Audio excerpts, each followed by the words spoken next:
Our first topic for the socio-emotional aspect of this chapter would be Erikson's stages.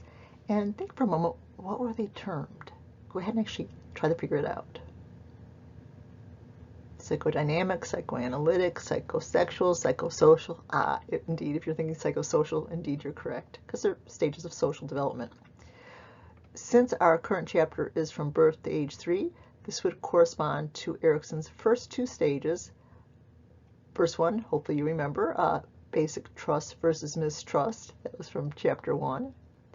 And the second stage, autonomy versus shame and doubt. The other ones have been obscured because we'll learn them gradually as we go through the course rather than learning them all at once. It'll be easier on you, and you'll probably remember it a lot longer. So let's move on.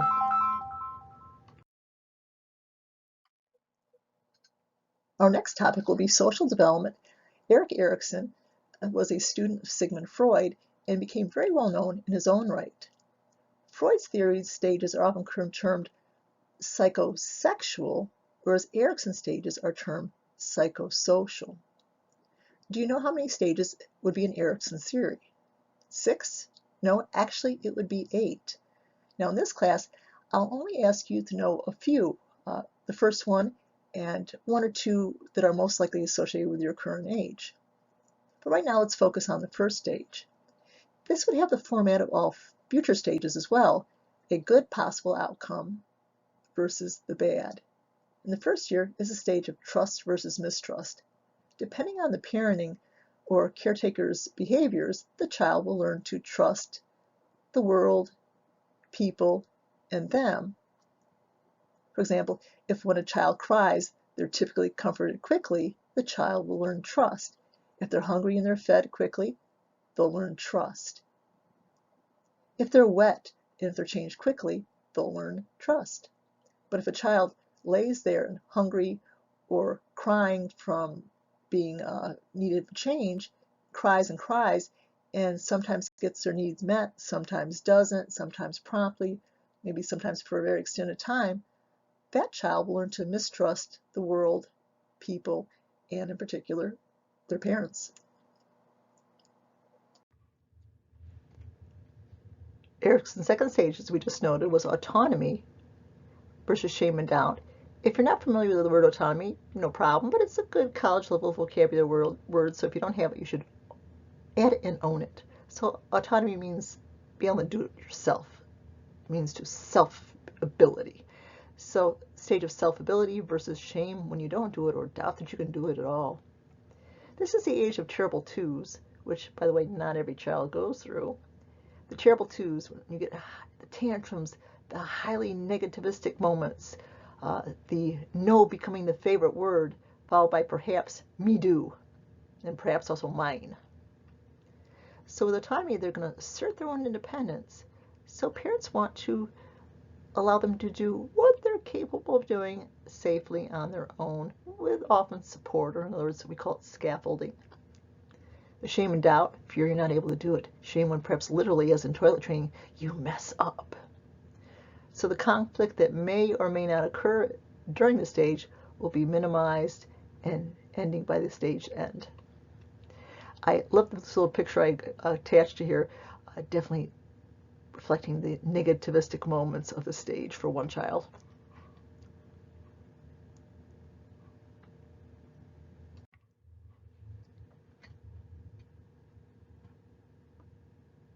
Let's consider temperament. It's early appearing, so a certain component of it is innate, a certain component is built in. A considerable component is genetic. But still, as the child gets older, the environment has a bigger impact on temperament. And we'll see that in the next slide. What is exactly temperament?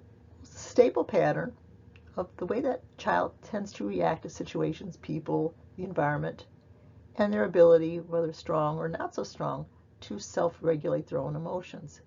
We can see that the most common temperament type by far is the easy temperament. Difficult, the odds are with you as a parent that you won't get difficult, but if you are a difficult baby, beware the parental curse. I hope you get one just like you. Slow to warm up like it sounds, the child takes a longer time to adjust to new situations, new people, but unlike the difficult child, they do come around and they're not as negativistic. And if you're comfortable with that, let's go to the next slide. If you do have access to a parent who can tell you about yourself as a baby, maybe inquire to see your temperament type, which might tell you what possibly to expect if you do become a parent yourself.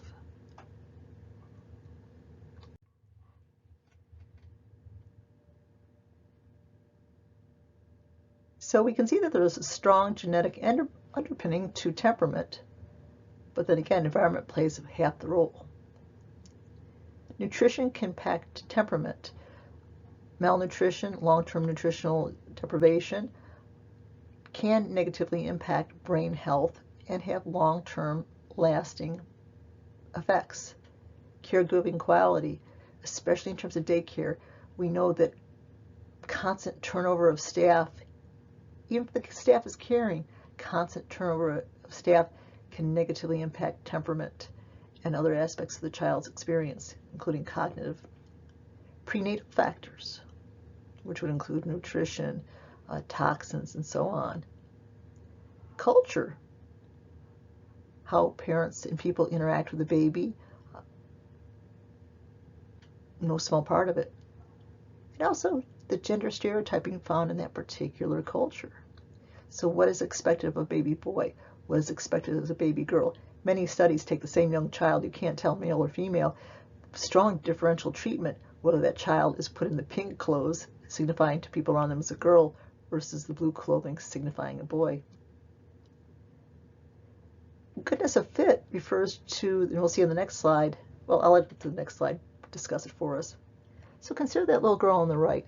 Will she be in a culture where she's told that she can be anything, a physicist, an astronaut, a doctor, whatever, or is she told that girls should prepare to be mommies?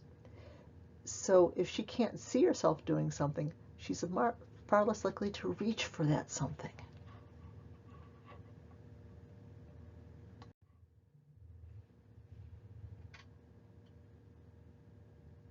So difficult temperament babies can still have a fabulous outcome as older children and adults. Much of the child's outcome depends on the goodness of fit between that particular child and the parent's rearing strategies. So a difficult child that's being raised by parents that are loving and consistent and stable will likely have a very strong positive outcome. But if that parent is challenged and barely able to hold on to their own life and take care of themselves, or they have strong negative emotions, they're unable to do basic behaviors in their environment to keep it simple and to keep it from going awry, to get angry and frustrated at the child, to take frustrations of other things and project them on the child, that same difficult child might have a very difficult and different outcome. So hopefully we'll have a strong goodness of fit between the parent and any child, or between any caretaker and that child.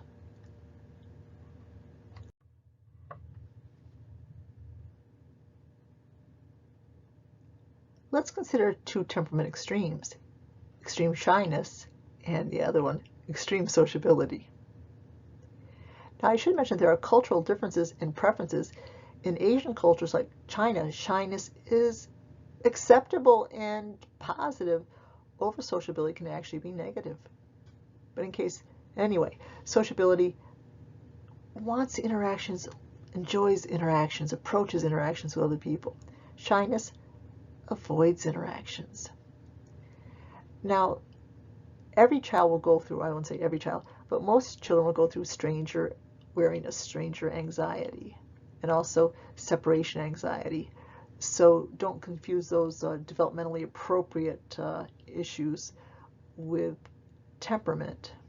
And you should know that temperament is not stable until age 3, so don't conclude that your child is always going to be shy or very sociable until around age 3, and then you can say it's going to be more and more likely.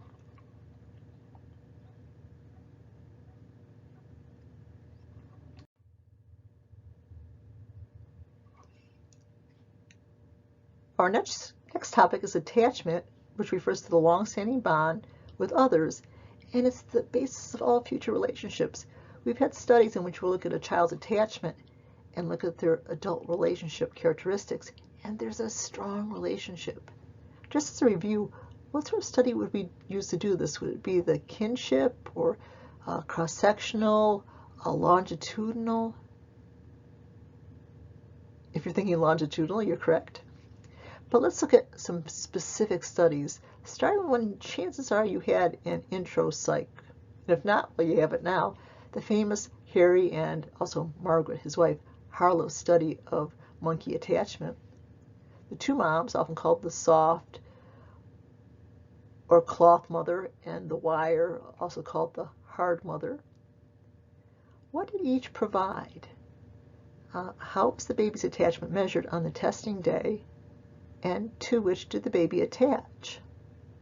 So if you remember those three, if you remember the study well from Intro Psych and you can answer those questions, you can skip on to the next slide. If you can't answer all three easily, go ahead and click and watch that short clip from the original Harlow experiment. So again, make sure that you're comfortable with the content before you proceed.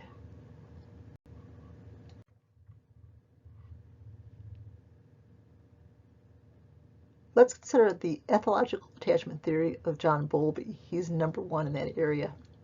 He believes that the infant has certain social releaser cues, the crying pitch of a baby, the way a baby smiles, and even the way babies, human or actually even otherwise, stimulate innate caregiving responses from adults.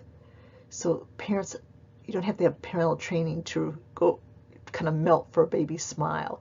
Crying is very aversive and kind of demands us to do something. He also talks about even the shape of the baby's head, very large with prominent eyes. Most babies have, I'm not talking like reptilian of course, but most think of mammalian babies, large heads, large eyes, and we say, oh, they're so cute. Well, that stimulates our certain responses. For better treatment of, in this case, the human baby, infanticide is historically and even currently a trouble with the human species. In the past, a certain number of babies were regularly, especially girl babies, were killed after birth. In a small group, could not support that, the massive lactational needs on the mom, taking her away from work.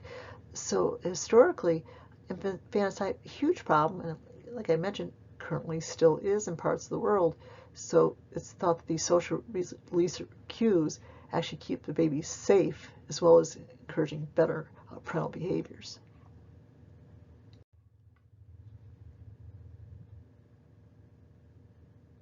For this module, we're going to discuss two different ways of measuring attachment. We're going to start with the classic strange situation test. Do you remember the name from Intro Psych of the researcher who developed it? It is possible that you didn't even cover the test in Intro Psych, and if you haven't, don't stress it, it's not fine. If you don't remember her name, you'll see it when you click the particular video. So even if you did cover this in Intro Psych, this is complex enough that you'll probably want to review it. So as you review it, record the general procedure of comings and goings of the people. You can ignore the attachment style information and the percentages. We'll cover that in kind of a pared down version in the next slide.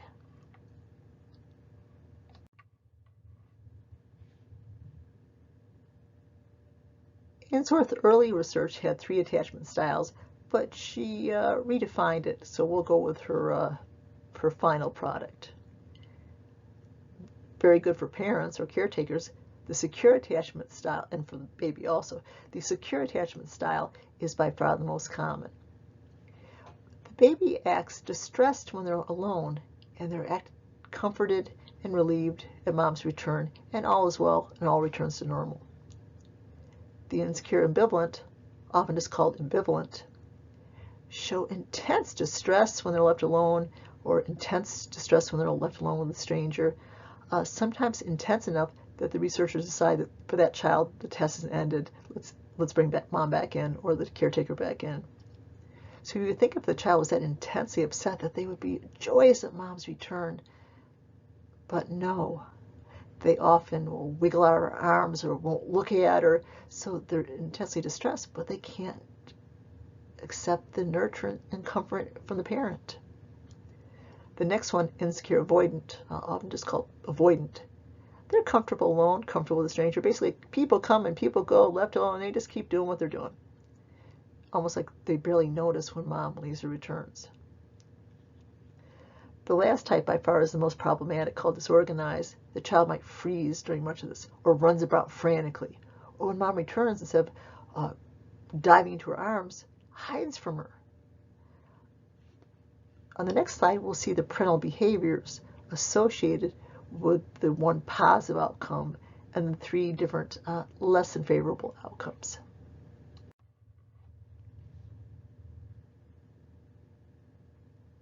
I thought it might be more fun for you to predict which parental style is associated with each term. So go ahead and take your best guess, and then go to the next listening icon to see if you were correct or how correct you were.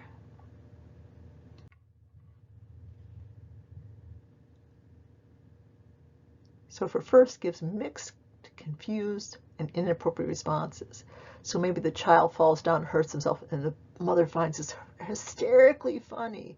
The child misbehaves, and they're ignored one time. They misbehave, and they're scolded another time. They're misbehaved, and they're videotaped the next time. A mother with active schizophrenia might be producing some of these mixed and inappropriate responses. That would be the least desirable outcome. That would be the disorganized pattern. Warm, responsive, consistent, the way we wish all parents would be, definitely the secure type. Insensitive, untimely, inconsistent. That would be the ambivalent. Insensitive and just rejecting the child, doesn't want to hold, doesn't caress, doesn't make time for, just basically almost non-parenting or as minimal parenting as possible. That would be associated with the avoidant style.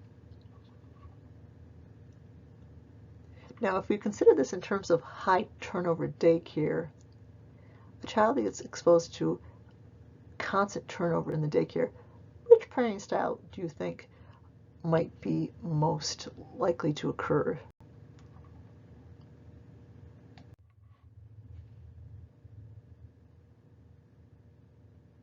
Poor quality daycare characterized by too few caretakers, turnover in caretakers, would be more likely to have a child go into the insecure type of attachment, and specifically the insecure ambivalent style.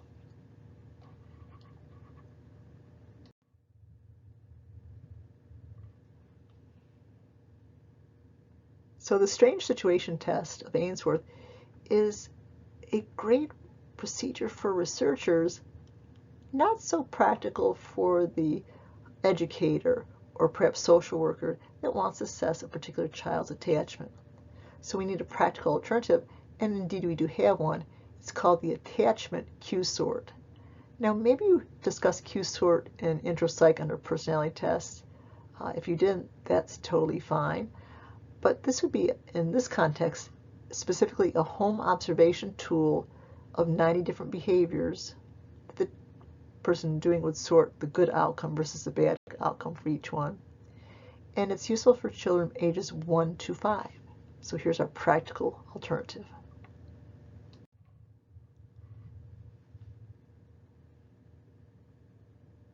What happens if the child fails to form an attachment to someone?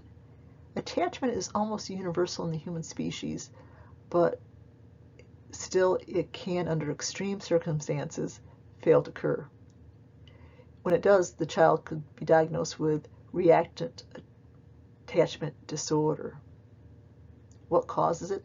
Institutionalization, particularly in very impoverished countries, or even in the U.S. in the, say, early 1900s or before, where there's enough caretakers to meet the child's physical needs, but none of the emotional needs are being met. Babies are not held, comforted, there's almost no interaction.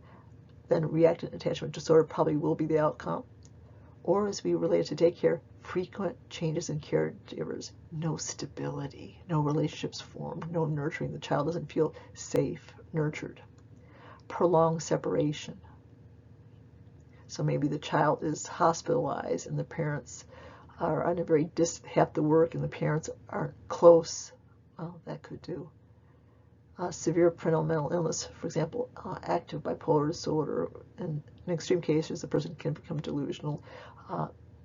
Other psychotic conditions, such as schizophrenia. What would the symptoms be? Well, we saw that child with the avoidant attachment style, unaffected when left alone, avoids touch. Again, that can be many things, but avoids touch. Emotionally detached. Much self-soothing, such as rocking, thumb sucking at an inappropriate age. Cannot experience empathy, cannot experience guilt. Is depressed virtually all the time, or is angry all the time.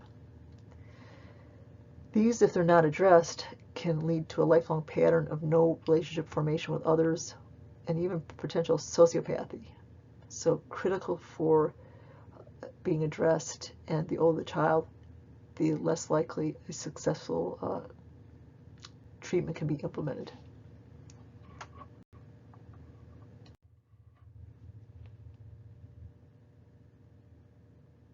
Let's consider self-regulation. This refers to efforts to control one's own emotions, the negative ones anyway. When it's not developed sufficiently, it can lead to the individual being anxious much of the time, or even to various mental health disorders in children and adults.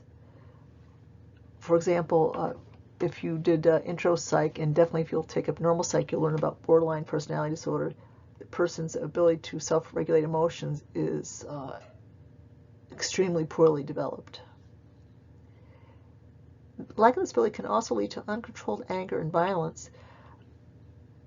Recently, on NPR, National Public Radio, they were interviewing the Albany police chief, and the individual was indicating that about 80% of murders come from situations that in the past might have been just people angry or calling the police or perhaps a fist fight, but now guns are pulled out and people are killed or at least severely injured.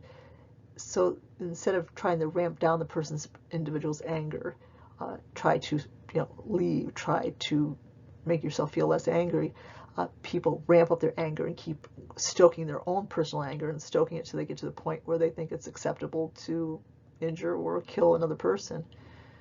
So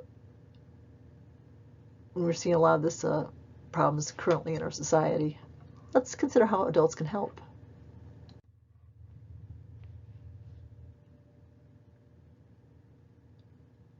So even adult self-regulation can be taught. For example, many therapies teach the skill of enhancing self-control, self-regulation, particularly behavior therapy, such as cognitive behavior therapies, but many therapies also.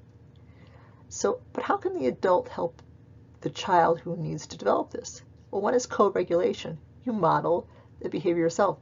So if mom is very afraid of a situation, maybe driving on a snowy road, instead of making statements and showing obvious fear, she can model calmness. So even if the parent is really upset on the inside, given whatever situation is going on, to regulate, to show calmness and proper behaviors teaches the child how to face scary and conflicting situations.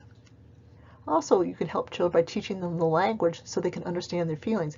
I see you feel angry now. I see you feel afraid. So if the child learns to identify their emotions, they're more likely to be able to understand them and work with them and self-regulate them.